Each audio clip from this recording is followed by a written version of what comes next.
Seguimos en Biblioteca IP, vamos a hablar de la palabra, vamos a hablar de qué lugar está ocupando la palabra en nuestro tiempo a partir de un libro fascinante que se llama La palabra amenazada de Ivonne Bordelois, que está con nosotros. Vamos a empezar a meternos en este libro con una frase que hemos seleccionado de tantas que se podrían elegir. El lenguaje está antes y después de nosotros, pero también está felizmente entre nosotros. Es el tejido relacional del cual otros dependen, un tejido fuerte y subsistente, y tan necesario a nuestras vidas como la nutrición. En otras palabras, es como el verbo del Evangelio de San Juan, del que se dice que todas las cosas por él fueron hechas y sin él nada de lo que ha sido hecho fue hecho. La palabra amenazada, Ivonne Bordelois, que la presentamos a Ivonne Bordelois de esta manera, con una reseña de su trayectoria: poeta, ensayista, lingüista argentina, egresó de la Facultad de Filosofía y Letras de la UBA para luego realizar estudios literarios y lingüísticos en la Sorbona. Trabajó en la revista Sur junto a Alejandra Pizarnik. Se doctoró en lingüística en 1974 en Boston, teniendo a Noam Chomsky como director de su tesis, y es autora, entre otros, de este libro fascinante, publicado originalmente en 2003, La palabra amenazada. Y vamos a preguntarnos con Ivonne Bordelois en qué lugar está la palabra, el lenguaje, hoy en tiempos de lenguaje inclusivo. A ver qué opina. Bienvenida, Ivonne. Buenos días, muchas gracias por la invitación. Gracias a vos. Sí. Bueno, la pregunta está un poco planteada, ¿no? En el 2003 vos publicabas la primera edición, ¿no?, de La palabra amenazada. Es un ensayo fascinante que plantea un montón de cuestiones respecto de esto que es nuestro lenguaje. Y ahora, casi 20 años después, ¿qué pasa con la palabra? Bueno, a mí lo que me asombra es que un ensayo publicado en 2003 todavía tenga la vigencia que tiene, por lo visto. Y eso me halaga, pero también me sorprende, porque no lo había esperado cuando lo escribí.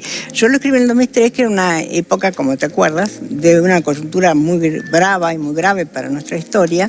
Y en esa época florecían las asambleas de barrio, los clubes del trueque.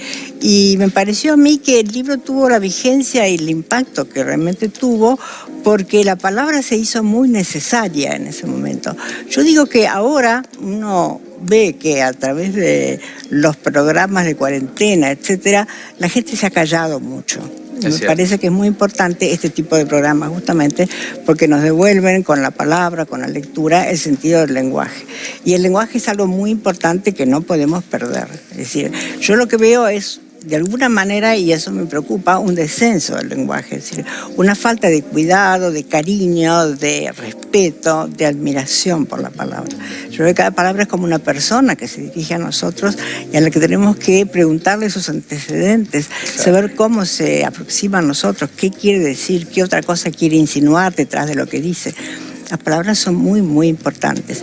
Y yo veo mucho que gracias al desarrollo muy feliz de la industria electrónica, de todas maneras, la gente, en particular la gente joven, se codea con un lenguaje que implica mucha limitación. Mucho, claro, usamos pocas palabras. Pocas y además muy reducidas. El espacio que dejan los mensajes de Instagram, etcétera, es mínimo. Claro. Y al ser tan recortados, recortan esa capacidad que tiene el lenguaje de fluir, de desbordarse, de hacernos volar, de expandirnos. Claro. Entonces yo veo que eso sí, desde el tiempo que yo escribí la primera versión, ahora, eso me parece que se ha intensificado y me preocupa. Claro. Sí.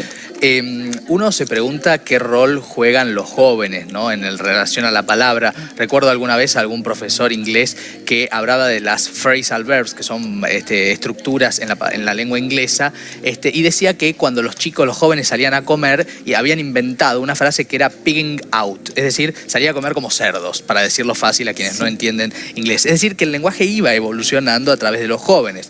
Es cierto que también se dice que los jóvenes destruimos la lengua. Sí. ¿Qué pasa entonces? Bueno, no hay que ser del todo apocalíptico, ¿es cierto? Yo creo que los jóvenes destruyen. Nada hay para mí más triste que ir a un café y ver a dos jóvenes que en vez de conversarse se están hablando a través, si es que se hablan, a través de sus aparatejos, ¿no es cierto? Claro. Ahí también hay una falta como de confianza en la vitalidad de la vida, por decirlo así, es decir, del conversar como estamos conversando nosotros cara a cara y no solo hablando, sino descifrando, interpretando tus gestos, etcétera. Claro. cuidando los míos, mirando los míos, etcétera. Entonces a mí me parece que hay, por una parte, sí, la juventud habiéndose identificado de esa manera tremenda con la celeridad de la palabra a costo de el jugo de la palabra, la expresión de la palabra, el vuelo de la palabra, sí, está sacrificando mucho de las posibilidades del lenguaje. Pero también hay que decir que es de los chicos en general que vienen las innovaciones afortunadas del lenguaje. Como yo decía acá, cuando yo llegué acá de mi periplo europeo en el año 94, la palabra genia casi no existía. Y la palabra genio fue aclimatada por los chicos. Es decir, claro, a mí me parece que es muy lindo. Ellos se dieron cuenta que genios podemos ser las mujeres igual que los hombres. Y como tenemos un hermoso castellano que nos permite el genio y la genia, pues dijeron que la genia se tenía que naturalizar y se naturalizó. Es decir, que hay muchas, y en el tiempo contemporáneo tenemos una cantidad de expresiones que vienen, y en general la creatividad, la innovación del lenguaje viene de los adolescentes, de los chicos, claro, que se sienten menos comprimidos por las reglas de la gramática o de la academia que los adultos que tratan de alguna manera de conservarlas. De conservarlas. Sí. Sí. Este concepto de genio y genia, sí, me invita a preguntarte por esto que tiene que ver con el lenguaje inclusivo, ¿no? Sí. El lenguaje inclusivo que está hoy puesto sobre la mesa como un tema de debate para muchos, que tiene que ver con algo singular, que es cuando uno nombra en el masculino plural todos, por ejemplo, sí, hay muchas personas que no se sienten incluidas. Sí.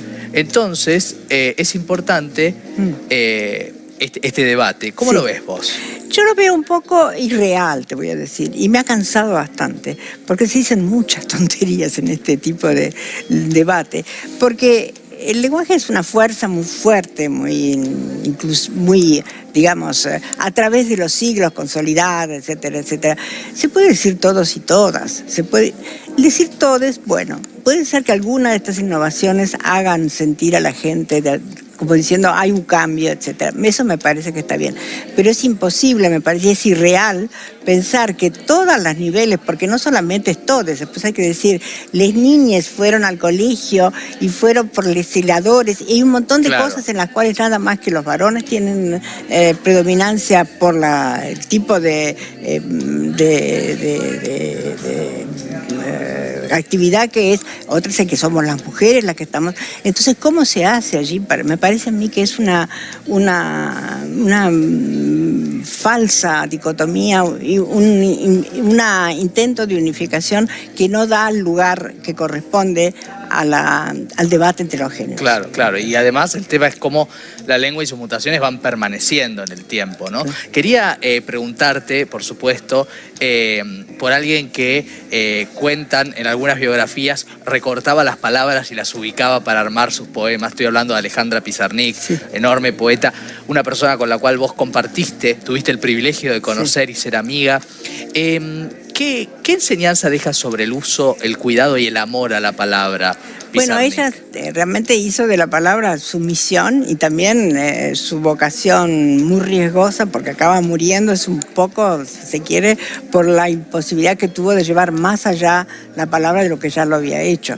Y tuvo un combate con la palabra y con el silencio tremendo, como lo atestiguan sus últimos escritos. Yo conservo en casa un cuaderno de ella en donde ella tenía citas de sus autores predilectos, por ejemplo los franceses, los surrealistas, pero también la gente sabe menos de eso, le interesaban mucho los poemas mayas traducidos al español, las canciones francesas de su tiempo, los tangos, es decir, tenía un enorme acervo, porque no era que recortara las palabras, sino que jugaba con todo el tipo de calidoscópico de mezclas de lenguajes, y con eso hacía realmente una nueva lengua, una nueva poesía. Sí. Hay algo en Pizarnik que sucede un poco como Cortázar en cuanto a la fascinación que sigue generando en los jóvenes. Sí. ¿A qué se lo atribuís? Yo creo que ella tenía, y eso es muy impresionante, una especie de don para contactar directamente el inconsciente. Cuando tú lees a Alejandra, ves que hay una especie de golpe eléctrico que viene de la oscuridad más profunda y que te llega al corazón mismo de las tinieblas en que vivimos. Cuando ella dice, por ejemplo, explicar con palabras de este mundo que partió de mí un barco llevándome. Tú sientes que ahí hay como una especie de estocada que te lleva a otro lugar, a otro lugar.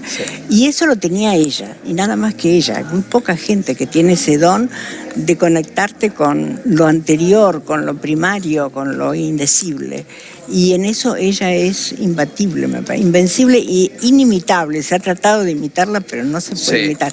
Pero por eso yo creo que seduce tanto a los muchachos, a los chicos jóvenes. Claro.